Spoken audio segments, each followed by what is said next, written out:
Hello, McKinley. Hello, Clara. Hello, Bryson. This is Jamie reading for you The Keeping Quilt by Patricia Polacco.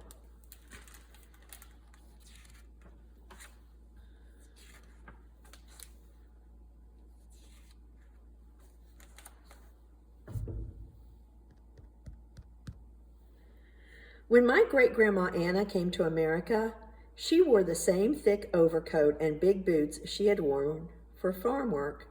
But her family weren't dirt farmers anymore. In New York City, her father's work was hauling things on a wagon, and the rest of the family made artificial flowers all day.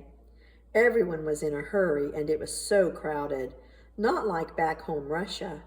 But all the same, it was their home, and most of their neighbors were just like them. When Anna went to school, English sounded to her like pebbles dropping in shallow water. Shh, shh, shh.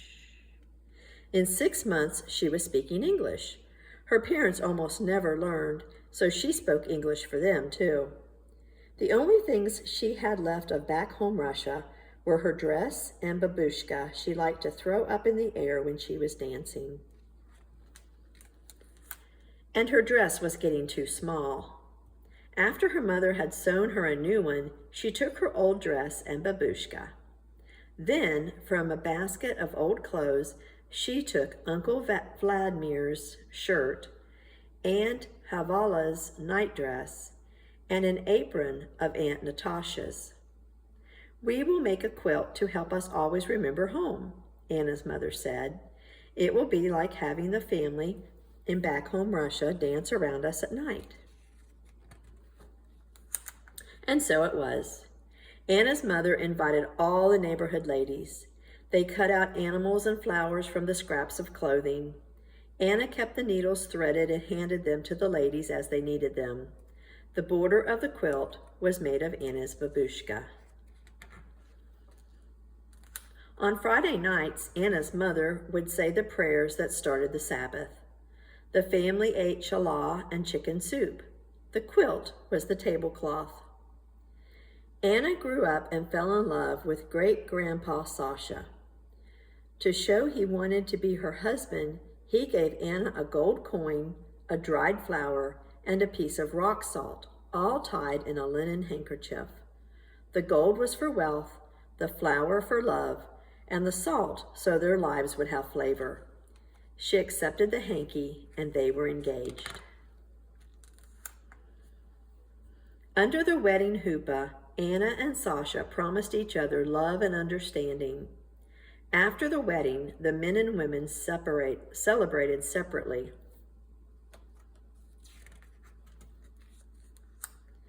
When my grandma Carl was born, Anna wrapped her daughter in the quilt to welcome her warmly into the world.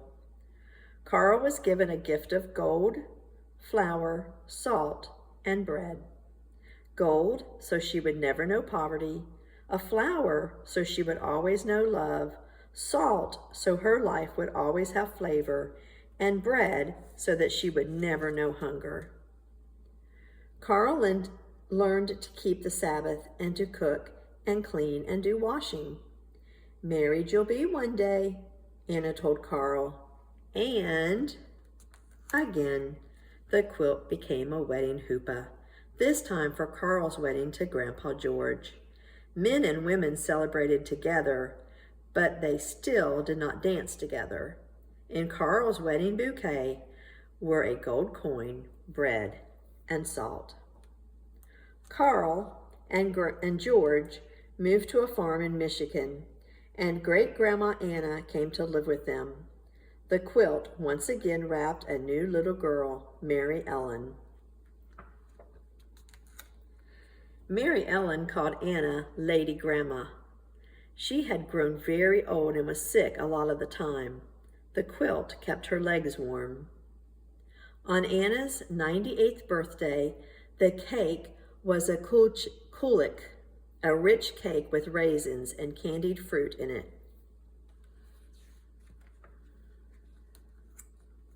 When great-grandma Anna died, prayers were said to lift her soul to heaven. My mother, Mary Ellen, was now a grown-up.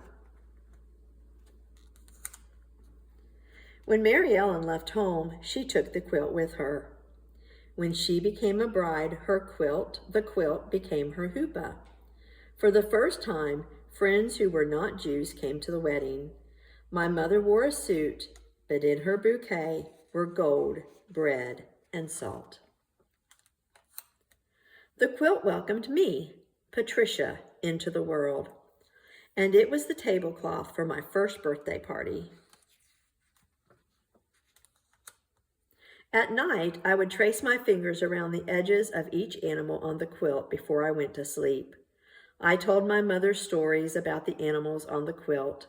She told me whose sleeve had made the horse, whose apron had made the chicken, and whose dress had made the flowers, and whose babushka went around the edge of the quilt. The quilt was a pretend cape when I was in the bull ring, or sometimes a tent in the steaming Amazon jungle. At my wedding, men and women danced together. In my bouquet were gold, bread, and salt, and a sprinkle of wine, so I would always know laughter. Many years ago, I held Tracy Denise in the quilt for the first time. 3 years later, my mother held Stephen John in the quilt for the first time. We were all so proud of Tracy's new baby brother. Just like their mother, grandmother, and great-grandmother before them, they too used the quilt to celebrate birthdays and make superhero capes.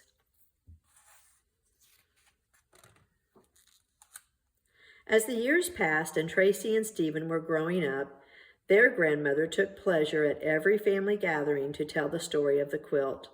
We all knew whose clothes made each flower and animal. My mother was lucky enough to show the wonder of this quilt to my brother's grandchildren, her great-grandchildren.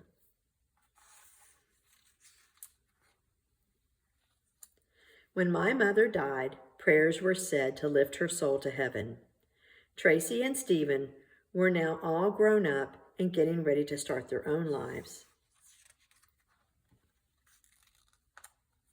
And now I wait for the day that I, too, will be a grandmother and tell the story of the keeping quilt to my grandbabies. The end. I love you.